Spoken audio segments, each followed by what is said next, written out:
How many of you remember Tomorrow's World?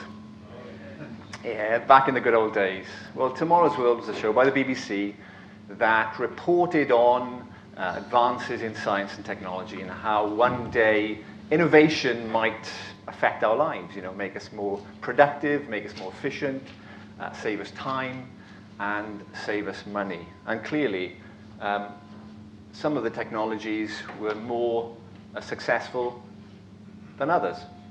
But if we were to predict whether online mediation would succeed or fail today, what would we say?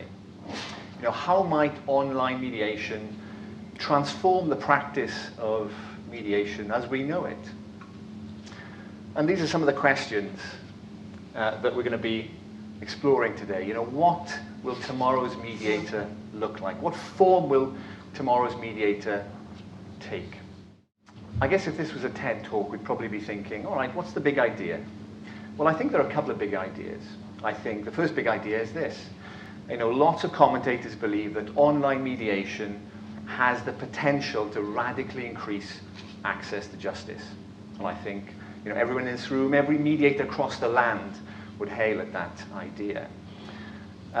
We've heard mentioning of Professor Richard Susskind, and he believes that the technology currently being developed for online mediation and ODR will radically disrupt the legal industry. Now, to understand a bit more about how technology disrupts industries, let's just take a quick look at a couple of examples. So the iPod Nano, the iPhone, changed the way that we listen to music today, changed the way we consume music, together with iTunes, changed the way we purchase music, organize our music. Netflix is another example. They did the same with the film industry, or at least the way we consume films. You don't have to sort of jump in the car on a Friday night, down to the local village video shop, search for your copy of Fistful of Dollars anymore. Those days are gone. You can sit in the comfort of your own home, fire up the laptop, the device. As long as you've got a half-decent internet connection, you can find exactly what you're looking for, saving you time, saving you money, maximizing your utility, you could say. And I guess staying with technology for a moment, I think technology can benefit society in ways that are unimaginable. Now, I'll be really honest with you, I was hoping for cars that could fly. I was hoping for, time travel.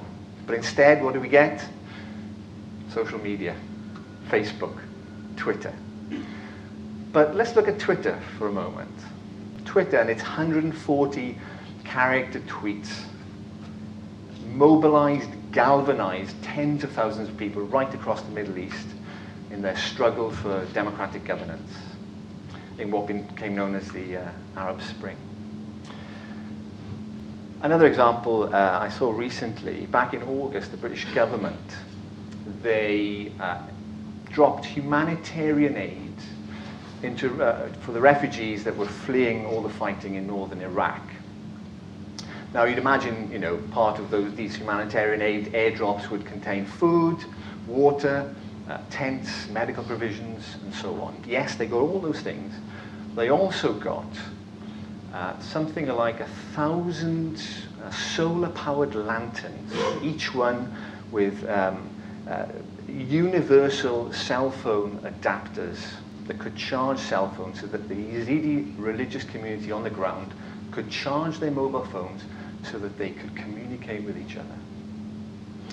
I read somewhere that humanity, just one big family, and technology can help us all communicate. Well, if it can help us communicate, surely it can help us mediate. Online mediation isn't something for tomorrow's world. It's happening here today. It's happening right now, all across the world. In fact, the very first online mediation took place, I think back in 1999. And we've got the gentleman who organized that very first online mediation in the room today, and you'll be hearing from him later about his experience. And the pilot that I'm talking about was involved the disputes between buyers and sellers within the eBay community. So eBay was growing at a fair old canter. And of course, you know, more transactions online, more conflict online, more disputes to resolve. And they needed to find a scalable solution, so they wanted to find out whether online mediation could work for them.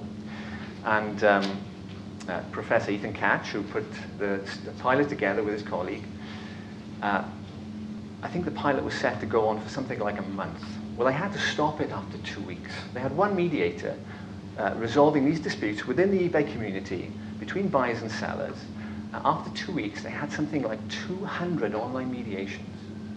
200 online mediations that took place back in 1999. I've even got a photograph of the poor mediator after he finished the last of those mediations. This is what he looks like today. So, you know, it's happening right now. It's not a thing for the future.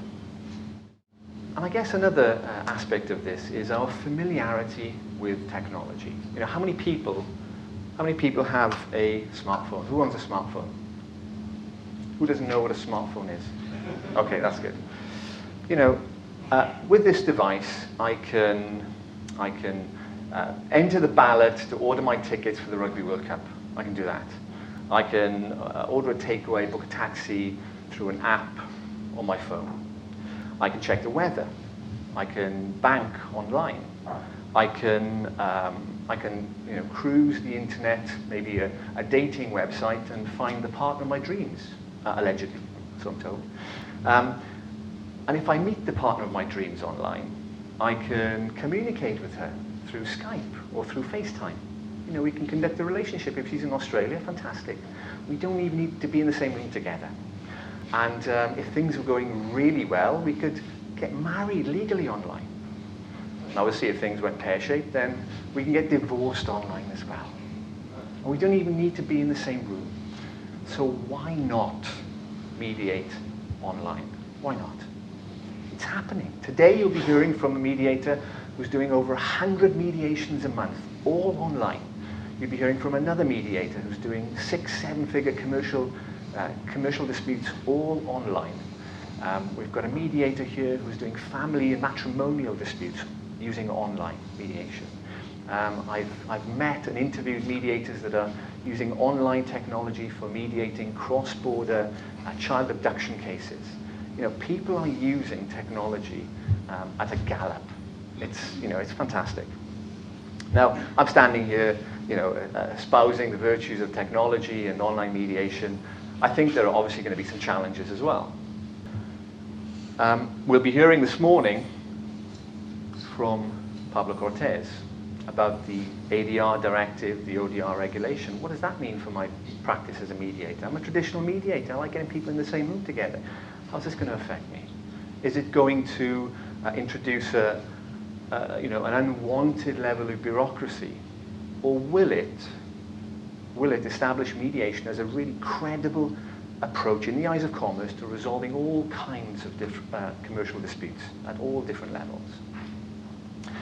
Will we see a saunter, I believe that's the collective noun for cowboys, a saunter of cowboy mediators sort of galloping through, rustling up all the mediations?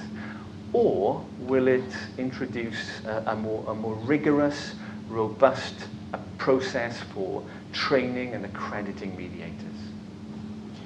Lots of these questions we'll be debating and seeking answers to today.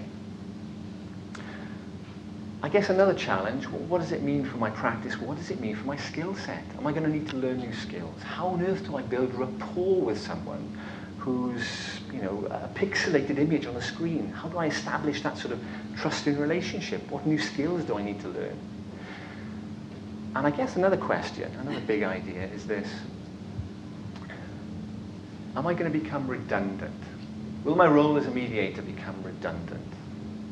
If, as famous technologist and entrepreneur Ray Kurzweil predicts that, or suggests that I think he says the adoption of innovation today is moving at an astronomical rate. I think he talks about there's exponential growth within the rate of exponential growth. I can't even understand what that means, let alone process it. But if what he says is true, will we see the advent of robotic mediators? Now, I'm sure some of the lawyers in the room have had an experience of some robotic mediators in their time. And I'm not talking about those, I'm talking about artificial intelligence. You know, how long before artificial intelligence can do a job better than me or you? You may have heard about Watson, IBM supercomputer, I think they call it cognitive technology, that I think processes information much like we process information.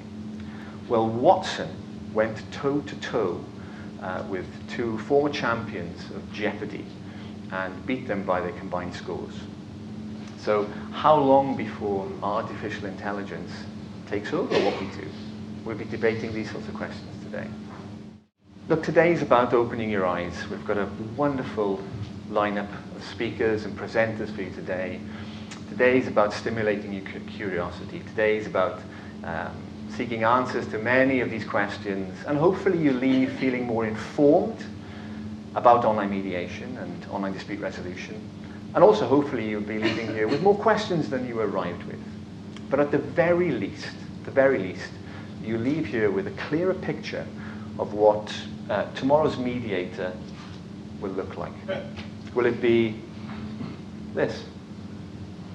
Or maybe this? Does it even matter? As long as society's the winner. You know, if humanity is just one big family, and technology helps us all to communicate, then why, surely, can online mediation help all our family get greater access to justice?